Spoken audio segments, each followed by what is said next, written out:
The Kia Seltos has had a facelift. It's sort of more of a nip and a tuck rather than drastic surgery. But is it a small SUV you should have on your test drive list? Let's find out. Before we start today, I've got to give a very special thank you and shout out to GoPro. I've had a few people ask me what type of cameras I use to shoot my reviews. Well, the short answer is a Sony a7S III for all the external shots and pieces to camera.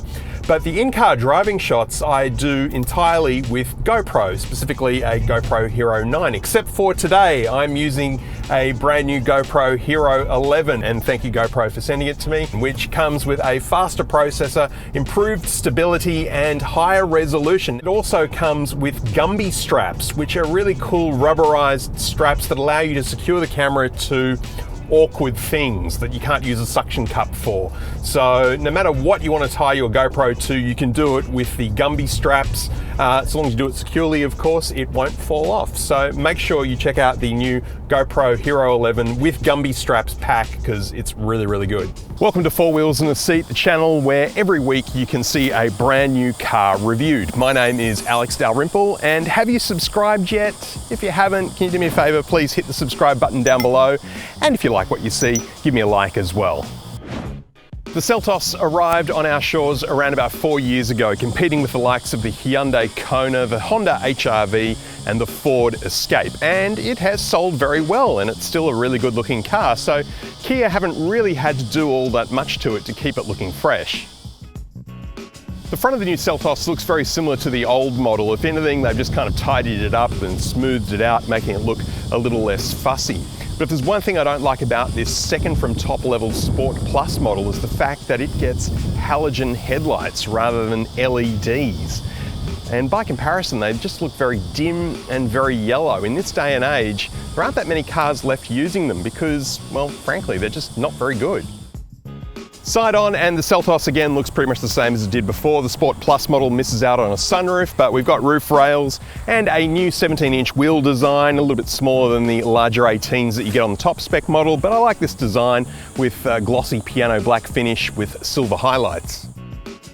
It's at the rear where you'll see the biggest difference to the outside of the Seltos, and even then it's pretty subtle. These light clusters have been given a bit of a once-over, and replacing the silver bit of plastic we had here before is a clear red piece of plastic, which lights up in the top spec model, but not in this one.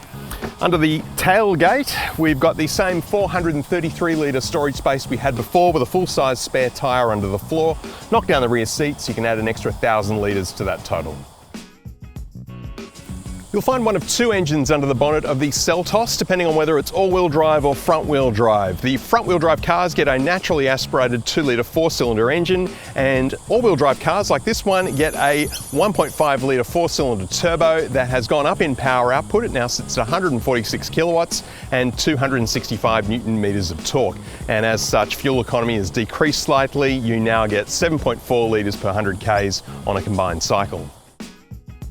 But it's inside where you'll find the biggest differences in the new Kia Seltos. But unfortunately, it's a cabin that is still full of fantastic plastic in its harshest and scratchiest form. But on the plus side, we do have an all-new center console screen and digital instrument cluster now joined together in one long unit, matching the look of the Kia EV6 and the Kia Niro, and it is really, really good.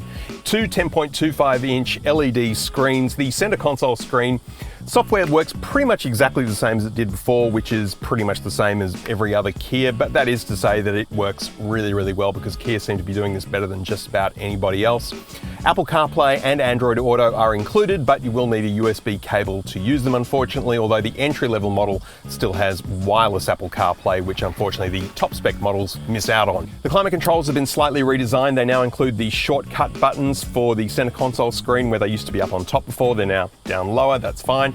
The lower console, pretty much exactly the same as before. We've got this split level storage space down here, room for your phone, which in upper spec models includes wireless charging, but unfortunately we miss out on that here. We've got a USB-A and a USB-C and a 12-volt outlet there. A big old school gear shifter here. It's got a good feel to it, actually. A couple of cup holders with some more plastic, a little storage space here next to the electronic park brake. an okay size centre bin with a nice soft top with a bit of stitching on it. The digital instrument cluster, pretty much exactly the same that you'll find in the Kia Niro and many other Kias. So we've got a few different display modes that you can cycle through that are attached to the drive modes, or you can choose them individually. I like the dynamic mode, which updates depending on what the weather's doing and the time of day. It's a really nice little feature. The steering wheel has a good feel to it. It's a typical Kia unit with audio controls and adaptive cruise controls. The seats here in the Seltos Sport Plus are fabric with faux leather accents, but they're fairly comfortable. Unfortunately, we don't get any electric adjustment in this car, and there's also no seat heating as well. But in terms of seating position, I can see really well, nice and high in the cabin, so I've got a good view of the front of the car, good visibility through the rear vision mirror. The wing mirrors have got blind spot monitors, but unfortunately there's no cameras, which many other Kias have. This one doesn't, and plenty of headroom too. One design detail that my daughter spotted were the cool looking speakers on the doors. They're kind of folded up, looking like they're kind of crumpled paper. She thought somebody had actually bashed them and that they were broken, but no, they're actually supposed to look that way. I like them. Oh boy, I have to say I'm really not enjoying the humidity today. Anyway, the back seat of the Seltos, it's a little bit dark back here if I'm honest, really missing not having a sunroof there, but in terms of passenger comfort, yeah, it's pretty good. I'm 190 centimeters tall behind my own seating position, and I've got enough room. It's not exactly luxurious, and my knees are into the seat in front of me, but there's a plastic shell here to stop me from kneeing the driver too badly.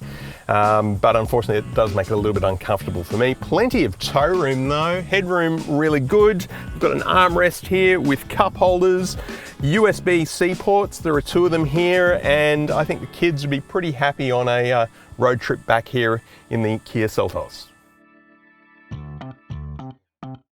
There are 3 drive modes: normal, eco and sport.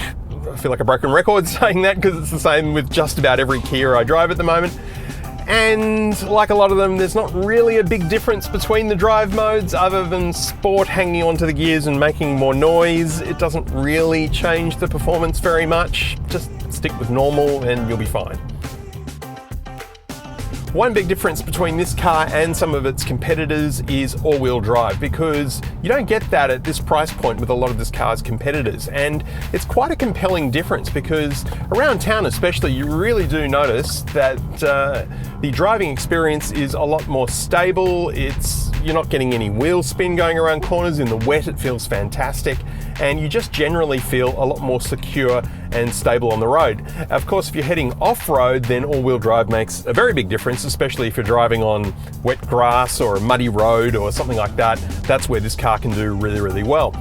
This car has a 1.2 to 1.3 tonne, I'll have to double check that, brake towing capacity, which is also an added advantage that the two-wheel drive version of this car doesn't have. But otherwise, I'd have to say the driving experience is adequate, but somewhat unremarkable.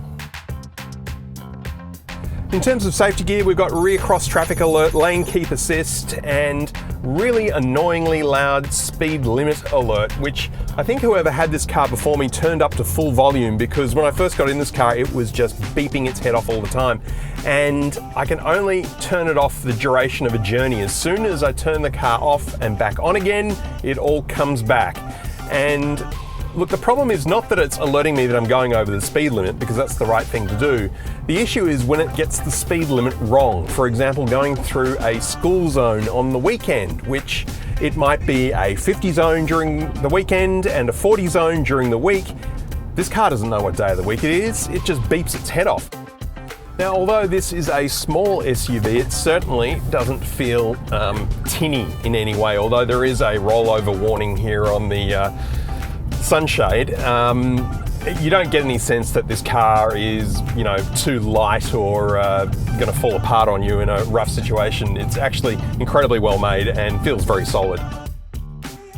There are dozens of small SUVs available on the market, but is the Seltos one you should buy? Well, for me personally, probably not, because I don't tow things and I don't go off-road. And for $42,000, I'd be more inclined to head towards the Ford Escape, which is only front-wheel drive, but it has a more powerful engine and a lot more nice touchy-feely stuff and a better level of equipment inside. So by all means, take the Kia Seltos for a test drive, but don't ignore the Ford Escape, because it is a really great car to drive.